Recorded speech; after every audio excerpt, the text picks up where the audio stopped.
नमस्कार, मैं हूं अमित शर्मा। हमारे खास कार्यक्रम जनता सरकार में बात करेंगे सत्ता के सिंहासन से लेकर जनता के सरोकारों तक। वहीं आपको हम बताएंगे सरकार की हर इस योजना के बारे में जो होंगे आपके काम के। आपको हम बताएंगे प्रदेश सरकार के उन विकास कानून के बारे में जिनका सीधा फायदा आपको हो रहा है। तो अगले 30 मिनट तक आप बने रहिए हमारे साथ और देखते रहिए जनता सरकार।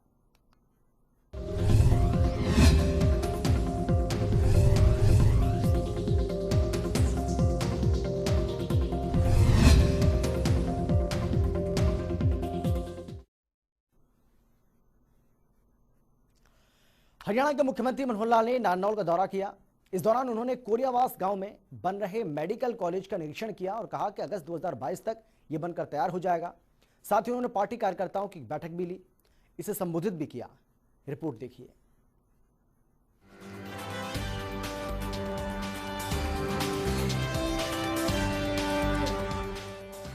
हरियाणा के मुख्यमंत्री मनोहर लाल बुधवार को नारनौल पहुंचे, जहां उन्होंने गांव कोरियावास में बन रहे मेडिकल कॉलेज का निरीक्षण किया और वहां अधिकारियों से कॉलेज को लेकर जानकारी ली। मुख्यमंत्री ने पत्रकारों से बातचीत करते हुए कहा कि मेडिकल कॉलेज का 50% काम पूरा हो चुका है और अगस्त 2022 तक बिल्डिंग भी बनकर तैयार हो जाएगी। अगर एमसीआई ने परमिशन दी तो 2022-2023 में क्लासेस भी शुरू हो जाएंगी, नहीं तो 2024 में होंगी। अभी मैं आज होकर के आया हूँ, सारी वहाँ की प्रगति देखकर आया हूँ। वहाँ पर लगभग 50% काम हो गया है और आज की जो जानकारी मेरी है कि अगस्त 2022 तक वहाँ वो बिल्डिंग पूरी हो जाएगी। अब 2022-23 की क्लासेस शुरू हो पाएंगे कि नहीं हो पाएंगी, ये एमसीआई से जैसे हमको रिकॉग्निशन मिलेगी। अगर एमसीआई ने 2022-23 की दे दी तो अगले वर्ष क्लासेस शुरू होंगी और नहीं तो फिर अगले वर्ष में हॉस्पिटल और बाकी बिल्डिंग के और जो काम बचेंगे उसको पूरा करके, क्योंकि वहाँ कम से कम 300 बेड का हॉस्पिटल भी चाहिए।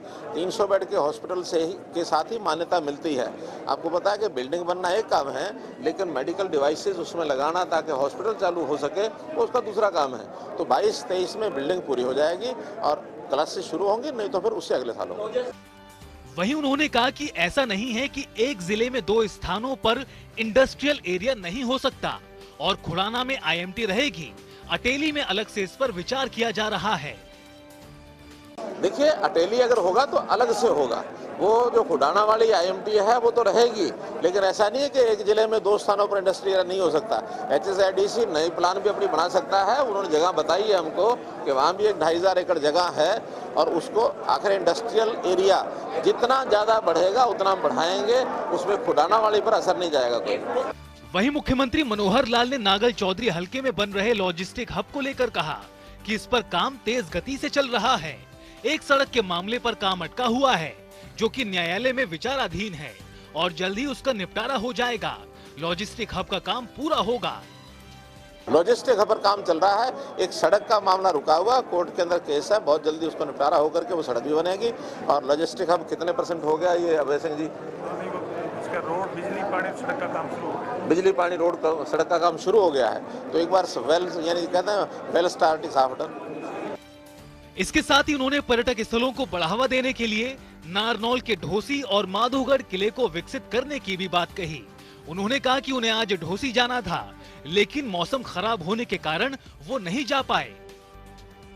ढोसी आज मौसम खराब हो गया, मेरे हेलीकॉप्टर ने जवाब दे दिया, वरना मैं आज ही जाता। अब अगला मेरा जब भी नेक्स्ट ट्रिप होगा क्या? हाँ बिल्कुल है, बिल्कुल है। टूरिज्म के नाते से 2 केंद्र हमारे यहाँ इस जिले में, एक ढोसी का और एक माधोगढ़ किला, ये 2 बड़े प्रोजेक्ट हैं जिनको दोनों को हम चालू करेंगे। वहीं मुख्यमंत्री मनोहर लाल ने नारनौल में पार्टी कार्यकर्ताओं की एक बैठक को भी संबोधित किया और उसके बाद उन्होंने पत्रकारों से बातचीत करते हुए कहा कि पार्टी को मजबूत करने के लिए स्थानीय इकाई को 25 सितंबर तक कंप्लीट कर लिया जाएगा। जनता टीवी के लिए नारनौल से जुगेंद्र कुमार की रिपोर्ट। वहीं मुख्यमंत्री मनोहर लाल ने नारनौल के बाद रेवाड़ी जाते वक्त प्रस्तावित मनेठी एम्स का जायजा लिया, जहां सीएम मनोहर लाल ने अधिकारियों को एम्स के कार्य में तेजी लाने के निर्देश दिए। वहीं रेवाड़ी में पहुंचकर मुख्यमंत्री ने पार्टी कार्यकर्ताओं के साथ बैठक कर कामों पर चर्चा की है, जिसके बाद पत्रकारों से बातचीत करते हुए मुख्यमंत्री मनोहर लाल ने कई मुद्दों को लेकर अपनी प्रतिक्रिया दी। इस दौरान सीएम ने ऐलान करते हुए कहा कि आंदोलन की आड़ में उपद्रवियों से अब सरकार सख्ती से निपटेगी, क्योंकि आंदोलन की आड़ में कुछ राजनीतिक ताकतें काम कर रही हैं। उन्होंने मनेठी एम्स में निर्माण को लेकर यानी कि मनेठी में एम्स निर्माण को लेकर कहा है कि किसानों के छोटे छोटे मुद्दे, उन मुद्दों का जल्द हल किया जाएगा। इसके साथ ही उन्होंने लाल डोरा के बाहर बने मकानों का मालिकाना हक देने के सवाल पर कहा कि लाल डोरा का काम समाप्त होने के बाद उन्हें भी मालिकाना हक दिया जाएगा। आज मैंने बहुत समय के बाद सम्मेलन में रेवाड़ी आया हूँ। इससे पहले मैं नारनौल भी गया था, मनेठी में गया था, क्योंकि वहाँ अभी जमीन का मामला चल रहा था। वो सारा सॉल्व हो गया है, लोगों ने जमीन ऑफर कर दी है, हमने स्वीकार कर ली है।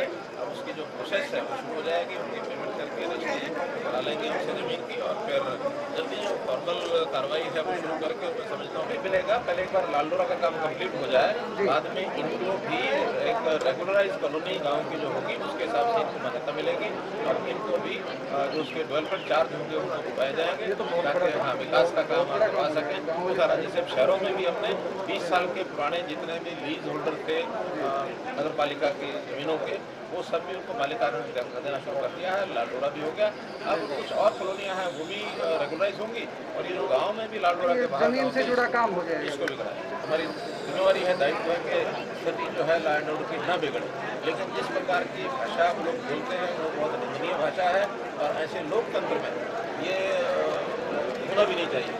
निश्चित रूप से पॉलिटिकल एक एजेंडा लेकर के लोग चल रहे हैं, इसके पीछे पॉलिटिकल पार्टियां हैं, आपको पता कौन है, आपको पता कौन। ऐसा नहीं है, हमने सख्ती से उस सारे विषय को, ठीक है, शुरू में हमने भी नम्रता से उन सब बातों को किया था, कुछ लोगों को छोड़ा भी था, थे, लेकिन आगे अब कोई हिंसात्मक गति पर आएगा उसके खिलाफ कुछ भी करेंगे, और कहीं किसी के खिलाफ। हरियाणा विधानसभा के अध्यक्ष और पंचकुला से विधायक ज्ञानचंद गुप्ता ने पंचकुला में सेक्टर 12 के सार्थक स्कूल में नए ब्लॉक का उद्घाटन किया, जिसे करीब 1 करोड़ रुपए की लागत से बनाया गया है, जिसकी जानकारी उन्होंने पत्रकारों से बातचीत करते हुए दी।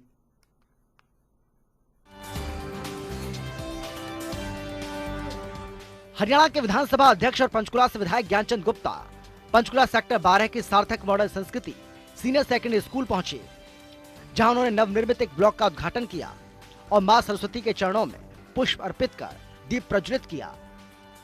वहीं उन्होंने स्कूल में बहुउद्देश्य हॉल के निर्माण और अन्य विकास कार्यों के लिए स्वैच्छिक कोष से 50 लाख रुपए की राशि देने की घोषणा भी की। इस दौरान जिला शिक्षा अधिकारी उर्मिला देवी भी उनके साथ मौजूद रहीं, जिसकी जानकारी ज्ञानचंद गुप्ता ने देते हुए बताया कि सेक्टर 12 का सार्थक स्कूल पंचकुला का गौरव है, और आज यहाँ 3 लेबोरेटरी का उद्घाटन किया है, जिसमें करीब 1 करोड़ रुपए की लागत आई है। देखिए, आज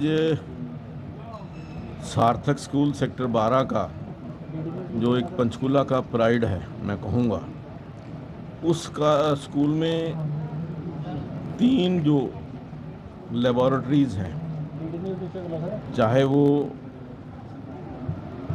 इसको कंप्यूटर लैब है, चाहे हमारी कॉमर्स के लिए जो ये कॉमर्स लैब है, और इसके आर्ट एंड कल्चर लैब है। ये 3 बड़ी लैब्स का उद्घाटन हुआ है, और लगभग 1 करोड़ रुपए की लागत से यहाँ 4 नए कमरे जो हैं, जो रूम्स हैं, बड़े रूम्स लैब्स के, वो बनाए गए हैं। इसके साथ ही उन्होंने कहा कि आज इस नए ब्लॉक का उद्घाटन करते हुए उन्हें खुशी हुई है, क्योंकि यह संख्या की दृष्टि से जिले का सबसे बड़ा सार्थक स्कूल है, जिसमें करीब 2100 बच्चे पढ़ते हैं, और विद्यार्थियों को बेहतर शिक्षा उपलब्ध करवाने पर विशेष ध्यान दिया जाता है, ताकि यहाँ से बच्चे अच्छी शिक्षा ग्रहण कर प्रदेश और देश का नाम रोशन कर सके। इस कार्यक्रम में आकर के मुझे बड़ी खुशी हुई है, क्योंकि ये जो हमारा सार्थक स्कूल है, आज जिला का सबसे बड़ा, चाहे वो सरकारी स्कूल है, चाहे वो गैर सरकारी स्कूल है, संख्या की दृष्टि से सबसे बड़ा स्कूल है।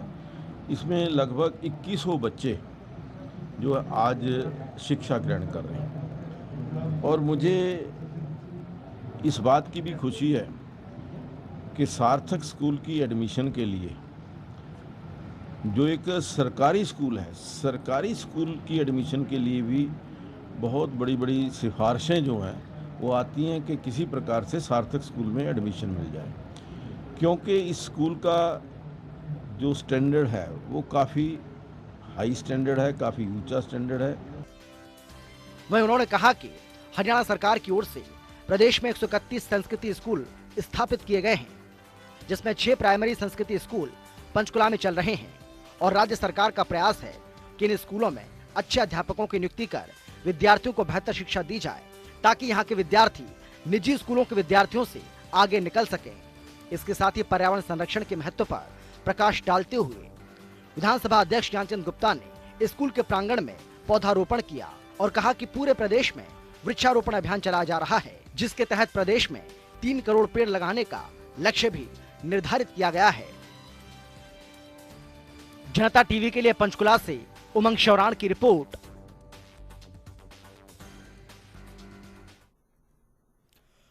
हिसार एयरपोर्ट के नाम का ऐलान कर दिया गया है। मुख्यमंत्री मनोहर लाल ने हिसार एयरपोर्ट के नाम की घोषणा कर दी है। हिसार का एयरपोर्ट अब महाराजा अग्रसेन के नाम से जाना जाएगा। सरकार हिसार का एयरपोर्ट एविएशन हब के तौर पर विकसित करने का प्लान कर रही है।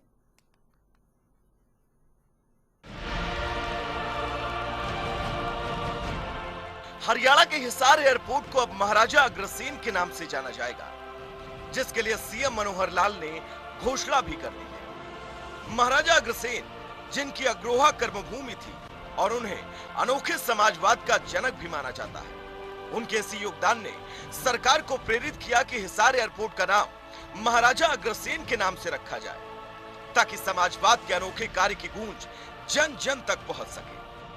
समाजवाद में सभी समाज के लोग समान अधिकार पाते हैं, इसीलिए सरकार ने महाराजा अग्रसेन के नाम से हिसार इंटरनेशनल एयरपोर्ट का नाम फाइनल किया। हरियाणा सरकार हिसार एयरपोर्ट को अंतर्राष्ट्रीय मानकों के हिसाब से विकसित कर रही है। 3 चरणों में एयरपोर्ट का विकास होगा। इसका पहला चरण पूरा हो चुका है और यहाँ रीजनल कनेक्टिविटी के हिसाब से छोटे विमान उड़ाए जा रहे हैं, जिसके तहत हिसार से चंडीगढ़, देहरादून और धर्मशाला के लिए विमान उड़ान भर रहे हैं। एयरपोर्ट पर रनवे के विस्तार का काम चल रहा है, जो 2022 में पूरा होगा। रनवे विस्तार के बाद यहां बड़े विमान भी उतर सकेंगे। हरियाणा सरकार हिसार एयरपोर्ट को अंतर्राष्ट्रीय एयरपोर्ट के रूप में विकसित करना चाहती है। प्रदेश सरकार ने करीब 7000 एकड़ जमीन का एयरपोर्ट के लिए अधिग्रहण किया है। यहां 3 हैंगरों का निर्माण किया गया है।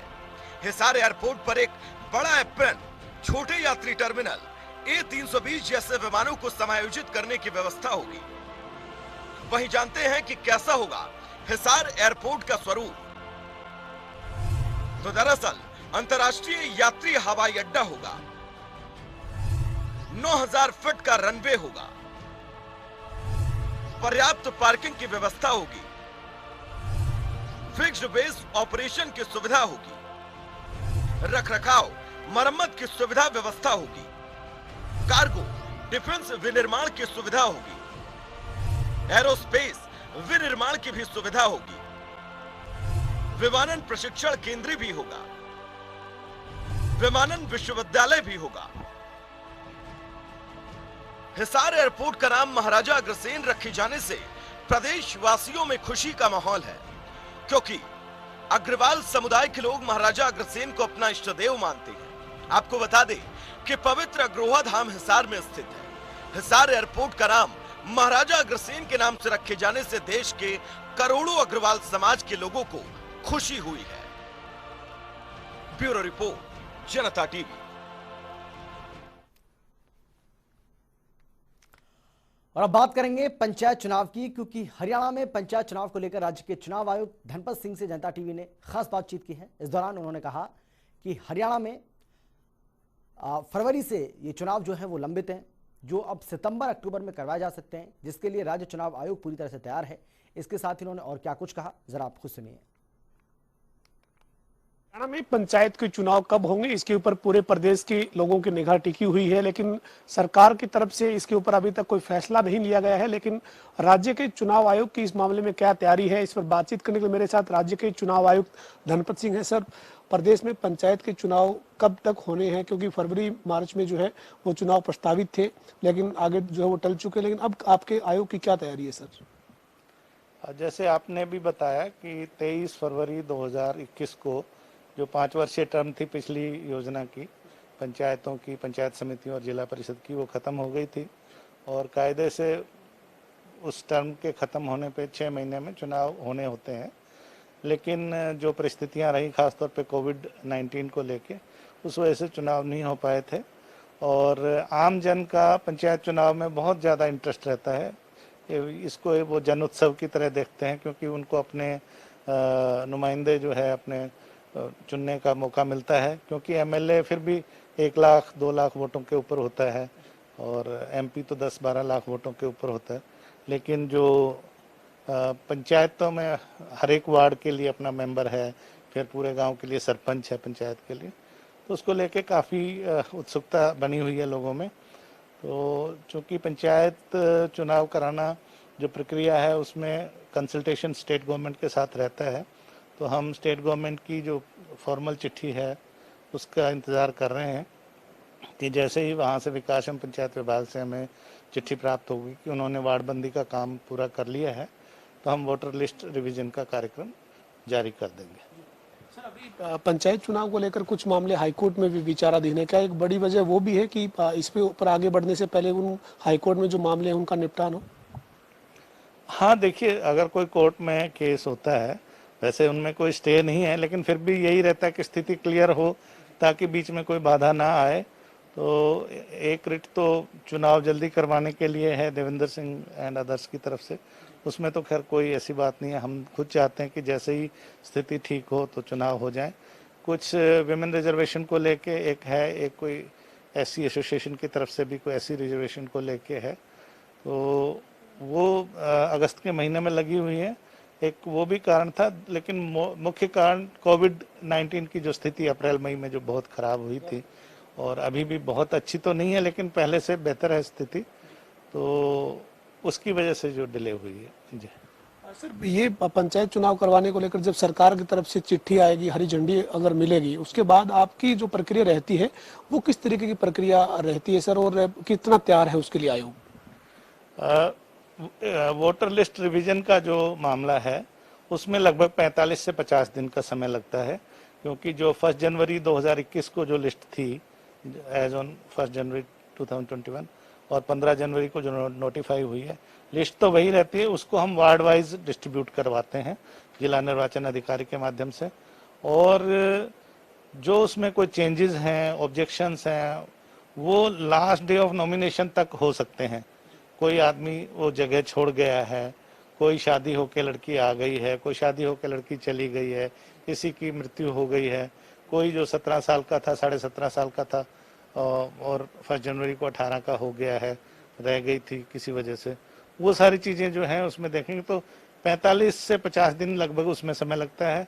और जो नॉमिनेशन से लेके इलेक्शन तक 25 दिन का समय वो है, तो तकरीबन ये 70-75 दिन का समय तो लाजमी है, ये तो लगना ही है। तो जिस दिन से भी वो चिट्ठी आएगी और हम इंस्ट्रक्शन इशू करेंगे जिला उपायुक्तों को, उसमें से 70-75 दिन का समय और मान के चलिए। ईवीएम की बात करें या जो बाकी जो तैयारी रहती है आयोग का जो काम है, उसमें आप कितना तैयार हैं? ईवीएम हमारे पास उपलब्ध है या नहीं है, या ईवीएम के अलावा कोई दूसरे ऑप्शन पर भी हम जा सकते हैं? हमें जब दिसंबर में हमें इलेक्शन कमीशन ऑफ इंडिया से 75,000 ईवीएम्स अलॉट हुई थी। कुछ हमने राजस्थान से उठानी थी, कुछ महाराष्ट्र से, कुछ कर्नाटका से, कुछ उत्तर प्रदेश से। लेकिन हम उठाते कार्य शुरू होता उससे पहले ये सेकंड वेव की बहुत ज़्यादा भीषण, वो आपको समझते प्रचंड वेव आ गई थी, लहर आ गई थी। उसके बाद बिहार स्टेट ने कहा कि वो मई जून में अपना इलेक्शन कराना चाहते हैं, और इलेक्शन कमीशन ने कहा कि भाई आपका इलेक्शन अभी लेट हो रहा है तो आप इनको दे दीजिए। तो हमने अपनी 75,000 ईवीएम्स उनको ट्रांसफ़र कर दी। अनफॉर्चुनेटली सेकंड वेव के चलते बिहार में भी चुनाव नहीं हो पाया, तो अभी हमें ईवीएम्स नहीं मिल पा रही हैं। अन्य राज्यों में भी चुनाव ड्यू हैं, राजस्थान में भी चुनाव ड्यू हैं, मध्य प्रदेश में भी चुनाव ड्यू हैं, कर्नाटक में भी चुनाव ड्यू हैं। तो अब पूरी जो M2 टाइप ईवीएम्स हैं वो सिर्फ 5 लाख है पूरे स्टेट में। बिहार अकेले को ही 5 लाख की ज़रूरत है। तो इलेक्शन कमीशन से अभी हमें ईवीएम्स फ़िलहाल नहीं मिल पा रही हैं। हमने उनसे अनुरोध किया है कि हमें टाइप 3 जो ईवीएम्स हैं, जो विधानसभा और लोकसभा में ज़रूरत होती है, तो वो अगर हमें प्रयोग में लाने दें। अभी तक तो नहीं किसी स्टेट को उन्होंने प्रयोग में लाने दिया है, तो वो भी एक विकल्प हम तलाश रहे हैं। फिर भी अगर ईवीएम्स किसी तरह भी नहीं उपलब्ध हो पाई तो हमें बैलेट बॉक्सेस की तरफ जाना पड़ेगा, बैलेट पेपर यूज करके, जैसा कि उत्तर प्रदेश में भी हुआ है। तो वो भी एक हमारे पास ऑप्शन रहेगी। अंतिम सवाल है सर मेरा, पूरी तैयारी है, जब जैसे ही राज्य सरकार की तरफ से इस मामले में हरी झंडी मिलती है और तीसरी लहर की जो संभावनाओं की चर्चा हो रही है, अगर ऐसी कोई स्थिति नहीं बनती है तो आयोग पूरी तरह से तैयार है सर? आयोग की तरफ से पूरी तैयारियां हैं। जिला प्रशासन जो भी 22 के 22 जिलों को हमने सचेत किया हुआ है, जो प्रिलिमिनरी जो कार्रवाई हो सकती है वो लगे हुए हैं। और वार्डबंदी का काम तो चूंकि उन्होंने करके विकास एवं पंचायत विभाग को सौंप दिया है, तो वो भी जैसी सूचना आएगी हम तुरंत कार्रवाई शुरू कर देंगे। बस ईश्वर से यही प्रार्थना करें कि ये थर्ड वेव ना आए, स्थिति सुधरती जाए। अगर खुदा न खास्ता थर्ड वेव आती है तो फिर सारी चीज़ों पर दोबारा से हमें गौर करनी पड़ेगी। बहुत शुक्रिया से बातचीत करने के लिए। हमारे साथ राज्य के चुनाव आयुक्त धनपत सिंह थे। इन्होंने ये कहा है कि भगवान से यही प्रार्थना करते हैं कि तीसरी लहर की संभावनाओं की जो चर्चा हो रही है, इस तरीके की कोई जो है वो स्थिति ना बने, ताकि प्रदेश में जो पंचायत के चुनाव हैं वो समय पर, जो अब आगे करवाने की तैयारी जो हो रही है उस समय पर हो सके। साथ ही उन्होंने कहा कि आयोग पूरी तरह से तैयार है। जैसे ही सरकार की तरफ से आदेश होंगे, उन आदेशों के बाद करीब 1.5 महीने का जो समय है वो रहेगा, जिसमें पूरी प्रक्रिया को चुनाव की से जुड़ी हुई उसको पूरा कर लिया जाएगा। वीडियो जर्नलिस्ट विजेंद्र सिंह के साथ पवन सिंह, जनता टीवी, चंडीगढ़। फरीदाबाद के तिगांव हल्के से विधायक राजेश नागर ने फरीदाबाद के सेक्टर 28 मदर डेयरी बूथ में त्रिवेणी पौधारोपण कर लोगों को जागरूक किया। साथ ही वहां पर मौजूद कार्यकर्ताओं को त्रिवेणी पौधों का बड़ा करने की जिम्मेदारी सौंपी। इसके साथ ही उन्होंने लोगों से ज्यादा पौधे लगाने की अपील की है। विधायक राजेश नागर ने टोक्यो ओलंपिक गेम्स में मेडल जीतने वाले खिलाड़ियों को बधाई भी दी। एक हमारा जो 28 सेक्टर मदर डेयरी का ये जो एरिया है, इसमें आज ही हमारा जो पार्क है, इसमें त्रिवेणी का एक हमने 3 पौधे लगाए हैं, बर्ड, पीपल और नीम। ये मेडिकेटेड पौधे होते हैं तीनों, और इसमें कहते हैं ऑक्सीजन हमें 24 घंटे पीपल से मिलती है। अभी लास्ट टाइम में जो ऑक्सीजन की प्रॉब्लम आई, उसको देखते हुए हमने ये पौधे लगाए हैं। क्या जिम्मेदारी भी सौंपी गई है बड़ा करने की? हाँ, हमने यहाँ जो जितने भी रेजिडेंट हैं उनको बोला है कि ये एक या जो भी 5 या 6 जितने पेड़ अडॉप्ट कर सकते हैं अडॉप्ट करें और इसकी देखभाल करें, जैसे हम अपने बच्चों की देखभाल करते हैं उसी तरह से। लगभग कितने पौधारोपण किए आज? वितरण भी किया है? 100 के करीब आज हमने पौधों का वितरण किया, और ऐसे ही आगे हम करते रहेंगे। हाँ, उसके लिए मैं अपने खिलाड़ियों को बधाई देता हूँ, और ऐसे ही आगे हमारे देश का नाम रोशन करते रहें। देखो, इसके बारे में आप लोगों को भी पता है कि सारा राजनीतिकरण हो रहा है, और किसानों से पहले भी कई दौर की बात हो चुकी है, और अभी भी हमारी सरकार बातचीत करने के लिए तैयार है। कभी भी आके खुले मंच पर खुले दिल से खुले मन से बात कर सकते हैं। हरियाणा रोडवेज की सभी बसों में जल्द ही ई टिकटिंग प्रणाली की सुविधा शुरू होगी, जिसकी जानकारी परिवहन मंत्री मूलचंद शर्मा की ओर से दी गई। उन्होंने कहा कि ई टिकटिंग प्रणाली से गड़बड़ी और धांधली पर रोक लगेगी। उन्होंने ये भी बताया कि ई टिकटिंग के लिए बाकायदा हरियाणा रोडवेज के कंडक्टर को ट्रेनिंग भी दी जाएगी। इसके साथ ही उन्होंने दिल्ली की सीमा पर चल रहे आंदोलन को राजनीति से प्रेरित बताया और कहा कि सरकार बातचीत के लिए तैयार है, लेकिन किसान तैयार नहीं। शुद्धिकरण का प्रदेश की सरकार ने एक नारा दिया है कि शुद्धिकरण ट्रांसपोर्ट में है या दूसरे महकमे में करना। ई टिकटिंग भी एक हिस्सा है। बार बार आरोप लगता है कि डुप्लीकेट टिकटें छपी, डुप्लीकेट टिकटें पहले भी पूर्व की सरकारों में, पिछली सरकार में हमेशा ही रहा है कि टिकट डुप्लीकेट हो जाती है, कई टिकट दे नहीं पाते, कभी ये नहीं पता लगता कितने की टिकट कटी है, कितना बैंक में। इससे क्या है कि टिकटिंग होगी, सीधा अपना बैंक में पैसा जाएगा, उससे जानकारी डेली लेगी हमारे पास कितना डेली का पैसा ट्रांसपोर्ट के तहत आ रहा है, इसी जानकारी और कितनी सवारी प्रतिदिन यात्रा कर रही है। नहीं, इसकी पूरी जानकारी कंडक्टरों को दी जाएगी। जो भी सब इंस्पेक्टर हैं, इंस्पेक्टर हैं, जो रोडवेज के जो कर्मचारी से संबंधित हैं, उनको पूरी जानकारी ट्रेंड दिया जाएगा। और इसकी टिकटिंग की हाई पावर कमेटी में जल्दी, इसकी उम्मीद है कि इसमें हाई पावर कमेटी में ये एजेंडा रखा जाएगा, और उसके होने के बाद जो भी कर्मचारी इस पे रोडवेज से हैं और जिसके नाम ये टेंडर निकलेगा, उनको पूरा टेंड करेगा। टेंड देने के बाद वो जिस तरह से मशीन है उसकी पूरी जानकारी देने का कष्ट। ये तो ऐसा नहीं है कि भाई कितनी मशीन हो, कितनी बस है, बस के हिसाब से कितनी बस है, या दूसरे कितनी हमें एक्स्ट्रा चाहिए। और कई बार क्या होता है कि मशीन खराब हो रहती है, उसके लिए भी ये तो उनके ट्रांसपोर्ट के लोगों ने तय करा होगा कितनी मशीन हमें चाहिए। ये तो प्रदेश की सरकार ने बार बार कहा है, पंजाब से आंदोलन उठा के दिल्ली की सीमाओं पर करा। और हम हरियाणा प्रदेश सरकार ने बार बार कहा ये एक किसान आंदोलन नहीं है, किसान अपने खेत और खलियान में काम कर रहा है, ये पार्टियों से संबंधित आंदोलन है। और ये सत्ता चाहने वाले लोगों का आंदोलन है। किसी पार्टी का वर्कर है, कोई किसी का रिश्तेदार है, कोई किसी का नजदीकी है। अगर इसकी जानकारी लेंगे तो आपको पूरा मिल जाएगा कौन कौन इसके करीबी लोग हैं जो इस आंदोलन को, इस तरह का किसान आंदोलन को जो रूप दिया है। तो ये वही लोग हैं जो सत्ता चाहते हैं। तो इसी के साथ हमारे खास कार्यक्रम जनता सरकार में आज के लिए बस इतना ही। आप देखते रहिए जनता टीवी।